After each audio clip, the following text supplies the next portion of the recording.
இன்றே டவுன்லோட் செய்து உங்கள் ஃபேவரட் ஷோக்களை என்ஜாய் பண்ணுங்க. துளசி, இது வரைக்கும் யாரும் கல்யாண மாலை வாங்க வரலையா? இல்ல சிவா, அங்க சேது கல்யாண மாலை வாங்க வந்திருக்கான். துளசி, என்ன சொல்றீங்க? இப்பதான் அத்தை சொன்னாங்களே, நீங்களும் தானே கேட்டீங்க. யாருமே கல்யாண மாலை வாங்க வரலையா? கரெக்ட் தான். ஆனா அதுக்கு முன்னாடியே ரம்யா சேது மாலை வாங்க வந்திருக்கான்னு சொல்லிட்டாளே. நீங்க என்ன சொல்ல வரீங்க? எனக்கு ஒண்ணுமே புரியல. ப்ளீஸ் கொஞ்சம் விளக்கமா சொல்லுங்க. அந்த காலை ரெக்கார்ட் பண்ணீங்க தானே, அதை மறுபடியும் ப்ளே பண்ணி கேட்டு பாருங்க.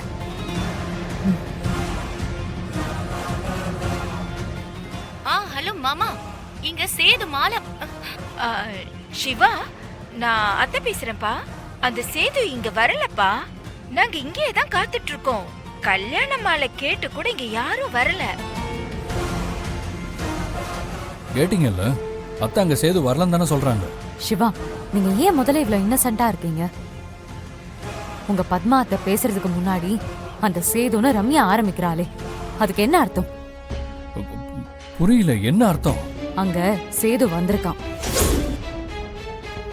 அந்த சமயத்துல நீங்க கால் பண்ணிருக்கீங்க. அந்த சந்தோஷத்துல ரம்யா வேகமா உங்ககிட்ட சொல்ல வரா. ஆனா அவகிட்ட இருந்து அவங்க போனை வாங்கி சேது வரலன்னு சொல்லி சொல்றாங்க. அவங்க உண்மையிலேயே நமக்கு பதில் சொல்றதா இருந்தா யாரும் வரலன்னு தானே சொல்லணும். ஏன் சேது வரலன்னு சொல்றாங்க? நோ நோ நோ நோ துளசி, நீங்க இந்த விஷயத்துல தப்பா யோசிக்கிறீங்க. மற்ற விஷயத்துல வேணா எங்க குடும்பத்துல எங்க அத்தை எங்க அக்கா எல்லாரும் மாறி மாறி நடந்துப்பாங்க. பட் காவேரி விஷயத்துல அப்படி நடந்துக்கவே மாட்டாங்க. ஏன்னா காவேரினா எங்களுக்கு உயிர்னு எல்லாருக்குமே தெரியும். நீங்க தான் உங்க குடும்பத்தை இன்னும் புரிஞ்சுக்காம இருக்கீங்க. நான் நிச்சயமா சொல்றேன், அங்க சேது வந்திருக்கான், மாலைய வாங்கியிருக்கான். சரி, நீங்க சொன்ன மாதிரி அவங்க வந்திருக்காங்கன்னே வச்சுக்கலாம். ஆனா ஏன் அத்தை அதை என்கிட்ட இருந்து மறைக்கணும்? சிவா, அதுக்கு 2 காரணம் இருக்கு. ஒரு காரணம், காவேரிக்கு இந்த கல்யாணம் நடக்கணும்னு உங்க அத்தை நினைக்கிறாங்க.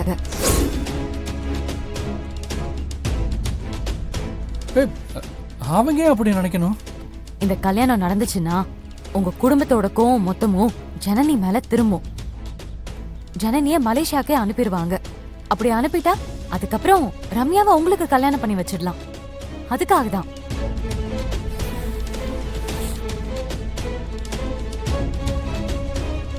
சரி, அந்த இன்னொரு காரணம் என்ன? அவங்களுக்கு நான் தோக்கணும். என் மேல இப்ப ஐயா நீங்க வச்சிருக்கிற அபிப்பிராயம்லாம் மாறணும். என் மேல நம்பிக்கை இல்லாம போகணும். அதுக்காகவும் அவங்க இதை பண்ணுவாங்க. துளசி, நீங்க சொல்றதெல்லாம் என்னால சுத்தமா நம்பவே முடியல. காவிரி விஷயத்துல இப்படி இவங்கெல்லாம் நடந்துப்பாங்கன்னு யோசிக்கவே முடியல. அந்த சேது மாலை வாங்கியிருக்கான். அதுதான் அங்க நடந்திருக்கு. அத அவங்க மறைக்கிறாங்க. இதுதான் உண்மை. இத நான் கும்பிடுற அம்மன் மேல ஆணையா சொல்றேன். இது சத்தியம். துளசி, நீங்க சொல்றது மட்டும் உண்மைன்னா ஜனனிக்கு இப்ப நடந்ததுதான் அவங்களுக்கும் நடக்கும். அதை நான் இப்பவே உங்கள்கிட்ட அடிச்சு சொல்றேன்.